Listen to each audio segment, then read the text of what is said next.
Welcome on in to Sports Memo Today. I'm your host, Dan Alexander, and I got two great guests coming on here getting you some actionable info for this weekend, for the NFL season, and of course, a little MLB action as well as they're returning from the All-Star break tomorrow. But today, we got Nick Parsons and Dan Kaiser joining me right off the top. Let's bring in my man, Nicky P, and let's start it right off with some actionable info people can get down on for Friday night. You don't know, now you know. CFL action has been great for the clients of my man Nick Parsons on an 8-3 CFL run. It's the Montreal Alouettes taking on the Grey Cup defending champion Toronto Argonauts. How are we going to be betting this one? Because the Argos are riding with that nice 3-0 record.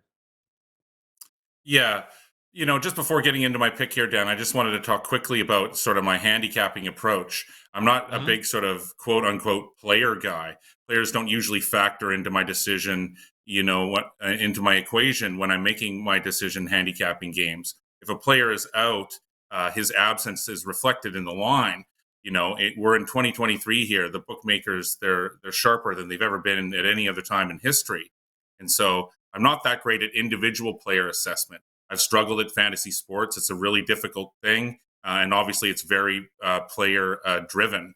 I've always been much better looking at teams as a whole and then giving an assessment. I'm a situational handicapper. I've always felt that being flexible with your approach when it comes to handicapping is the best. And so, I look at many different factors throughout the regular season, like revenge. I'm also, these types of things a lot more closely than trying to handicap the players themselves. I'm looking at line movement. I'm looking at where the public money is, because I'm also definitely a contrarian at heart. When most people are going one way, I'm invariably going the other. And so this pick on Montreal, it definitely falls into my wheelhouse here as being a great situational play, in my opinion. The Toronto Argonauts, they are the defending Grey Cup champs, as you mentioned. They're 3-0 to open the season. That's both straight up and against the spread. But they're coming out of a bye week. Last week's bye, I think it just came at the worst time here for Toronto. Chemistry and timing, it's a very real thing in sports, obviously. But I think that this offense, which just beat BC 45-24 at home 2 weeks ago, it's going to come in a bit flat here to begin with. The Alouettes, they're 2-2 straight up and 2-2 against the spread. They started the season 2-0, but they've since dropped two in a row, including last week at BC by a score of 35-19. So, in my opinion, Montreal is definitely the more motivated team here. And it also plays with a sense of revenge here, Dan. This is the first meeting of the year between the clubs, but last year, Toronto took 3 of 4 games, and that includes a 34-27 win in the East Division final. So, big-time revenge factors here going on for the Alouettes today. And one last thing to point out, Montreal has, in fact, won 6 of the last 7 in this series here at home. And so, I just think everything points to at least the comfortable cover here for Montreal on Friday night. Maybe even a little sprinkle on the money line, taking down the undefeated record of the Argos. But let's take the 5 and maybe run with that. All right, let's swing over from CFL to a league that probably has just a few more eyes on it, and that's the National Football League. And you wanted to take a look here at the AFC East and talk about the Patriots. Their win total sitting at 7.5. Mac Jones, hopefully, having a healthy season coming into this year. So how are we betting that? 7.5. I don't know. That sounds about right. You think they maybe could get over by the hook, or are you swooping in on the under? Yeah, I got to break this one down. Looking at a few different things, there's still a few factors up in the air here, but the over is plus 100, the under is minus 120. And so that means obviously that the odds makers slightly favor New England to go under the 7.5 wins here. But, the Pats, they have won 8 or more games in 4 of their last 5 seasons. Over the previous 3 years, they went 7-9 in 2020, 10-7 in 2021, 8-9 in 2022. And of course, the most regular season wins they ever had was back in 2007. They had the 16. They went on to the Super Bowl, lost to the Giants, and that broke the perfect record there. But after finishing with 8 wins last year, now they're predicted to have even less this season, and so why is that? and so that's what I'm hopefully here to tell you. But for the main reason last year, the offense, it did struggle last year. But, the Patriots, they still have Bill Belichick, and they have a new and quite a good offensive coordinator, I think. So if they can land, Dan, one or two players on offense, I think Mac Jones has a good chance of taking a step forward here and getting the scoring average up for the Patriots. Simple positive regression, in addition to hopefully some better players and some more depth, works in Jones' favor here for a bounce back season. Because if Jones can turn the season around, New England was really good on the defensive side of the ball. That's been the case the last couple of seasons. It was actually first in passing EPA last season. And Jones's offensive line looks solid this year. The big knock against Jones is that he doesn't create anything for himself. And so that means that he's always going to be better in person than he will be in fantasy football, etc. But among quarterbacks with 400 passes over their first two seasons, Jones is second in completion percentage. And so I think in his third year here, underneath offensive coordinator Bill O'Brien, he could have a really good season here. And so the rumors going around is that DeAndre Hopkins is likely to sign. And so if that happens, you can expect the three wide receiver set to be Devontae Parker, DeAndre Hopkins, and Juju Smith-Schuster. The run game, that was a weak point last year, Dan. But Ramondre Stevenson, he is a big positive regression candidate as well. And so I think there's every reason to believe that Jones can improve this year. And I think the defense can hold up. And I think some of the other teams in this division have a bigger chance of regression this season, honestly. I think some of these teams are overhyped in this division. So I'm going to predict the over 7.5 wins for the Patriots. Over 7.5 wins. I know that's a music to all of our Boston fans that are watching out there. The bounce back incoming here for the New England Patriots, according to our man Nick Parsons, who is officially on fire, folks. He's on a 34-17 all picks run in the CFL, where we were just talking about. We mentioned 8-3, and also in July, it's been a nice start to July from our man Nick Parsons with those 5-star 5% plays. He's up 30 units on a 6-0 5% run. It's just the the nice good luck that you get from being here on Sports Memo Today. Check him out, sm.buzz/NP. You can see all of his streaks there. You can see all of his plays always night after as well. Transparency is key with what we do with Sports Memo, so you can see all the plays from all the handicappers, how they did on the homepage. Check that out on sportsmemo.com. And even with all that great info, we're not done yet. I get to bring on a fellow Dan who we were worried maybe I was going to be the bad luck charm for my fellow Dan here with Dan Kaiser, but no worries at all, brother. We've still kept on humming, and the 5% plays in June were just beautiful. So I'm hoping we're continuing here into July, my guy. Let's start off with a little MLB talk. And you wanted to break down this Astros game that'll be going tomorrow. What are you eyeing? Yeah, it's the Astros taking on the Angels, and expected to be Shohei Ohtani. Houston comes in here. The one thing I like about this game, Houston comes in as a big dog in this one. They're like plus 135. They got JP France going on the mound for them. France has been decent this year, 4-3, 3.26 ERA, 1.21 WHIP. And opposing batters are hitting 238 against them. Ohtani's 7-4 this season, 3.32 ERA, 1.10 WHIP.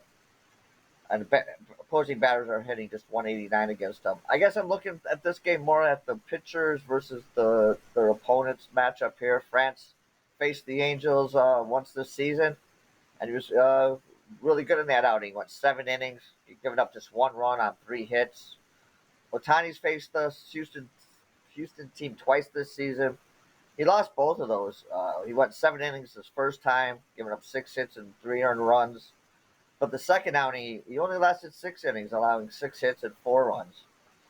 Ohtani struggled on the mound against the Astros, and he's got another problem. Without Trout in the lineup, he's going to struggle to carry this team offensively on his own. You look at this Houston team; they've been winning without Alvarez and Altuve out.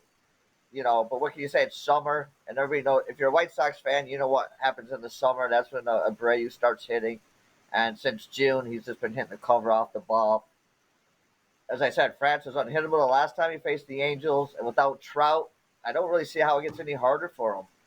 He's got the luxury now of pitching around Ohtani if he so chooses. The Astros are 5-2 so far this season in the matchup with the Angels. That it's the second half of the season. The Astros are doing Astros things when they get hot when it matters. And at plus 135, I feel like I got the better team in this one, and in this matchup, maybe even the better pitcher. So I'm going to take the Astros and the nice money. I like it, yeah, and still the Angels. The question is, how long does Shohei even stick around there? We'll see, with the deadline and everything. But Exactly. it was in Seattle. Those cheers were pretty loud, man. I'll tell you what. When they were saying "Come to Seattle," those cheers were getting pretty loud. So that even looms over the team a little bit. Yeah, exactly. They could have got the cadence of the cheer and the clap a little more on. Yeah, a little. But yeah. But it was nice. It was nice. Yeah. And I got to thank you for not jinxing me the last time I was here. So hey. I do what I can. That's why I do I'm what back, I can actually. now. Yeah, I'll have to knock on wood here. Don't worry. I'm thumping over here on the desk. We're not done yet, though. Not only did Nick Parsons, he wanted to look towards an over. You have an under to talk about a team that I feel like the opinion is really split on the Browns. Will they be nice with having Deshaun Watson finally under center, for an entire season? Kevin Stefanski, he won Coach of the Year. Is that luster starting to come off? So I've heard people make cases for both sides of this 9.5. I think it's lined a little too rich for me. What do you think with this Browns win total? Yeah, I agree with you. This whole season, the Browns season, and whether or not I think where this total hits is going to depend on how much you believe in the return of Deshaun Watson. I mean, he had 2 years off of playing, basically 2 years off of playing football, and only maybe a year I don't remember if it was a year or 2 years of only supervised massages. So when he did get back into the NFL, he played 6 games. They only won 3-3. He wasn't great. You can chalk that up to rust if you want, but 2 years of rust is a lot to shake off. 2 years of not playing organized football. They finished last season 7-10. So I guess the expectation is, can Watson give you 3 more wins this season? Yeah, look at this Browns team. They lacked a lot. They lacked talent in the receiving room, and that stood out as the season progressed, especially in November, December, when the weather, gets cold in Cleveland. They did bring in Elijah Moore, and they drafted Cedric Tillman to help out this receivers room. They're good players, but, I mean, neither one really overwhelms me. And Tillman looked good, in college, and then he had a bum ankle his last season, so I'm not sure exactly where he's at coming back here. Look at this offense. They're 18 points per game, 6 in rush yards per game, and which is, that's always been Cleveland's forte, even going back, 20, 30 years back to the Bernie Kosar years. They could always run the ball, but the passing game was only 22nd in the league. I guess you would expect that to get better, or you hope it would get better this year. Defense was just average.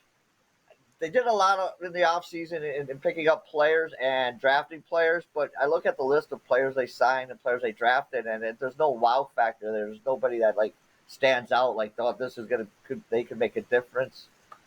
I look at the schedule. They play in the AFC North, which is always tough. They play the AFC East. They have a game with the Chargers. They have a game with the 49ers. They have a couple of games on the schedule that they can and probably will need to win if this game is to go over. But I don't think Watson will return to form he had before the suspension. Again, 2 years is 2 years. I think they could hit 9 wins. I think they could maybe possibly hit 9 wins. But you need 10 to win this bet, and I just don't see any way they can get to 10. So I got the under 9.5 wins for the Browns. I like it. Good breakdown. And you're looking at an improved Ravens team, a Steelers team who continues to, hopefully find their quarterback of the future and pick it.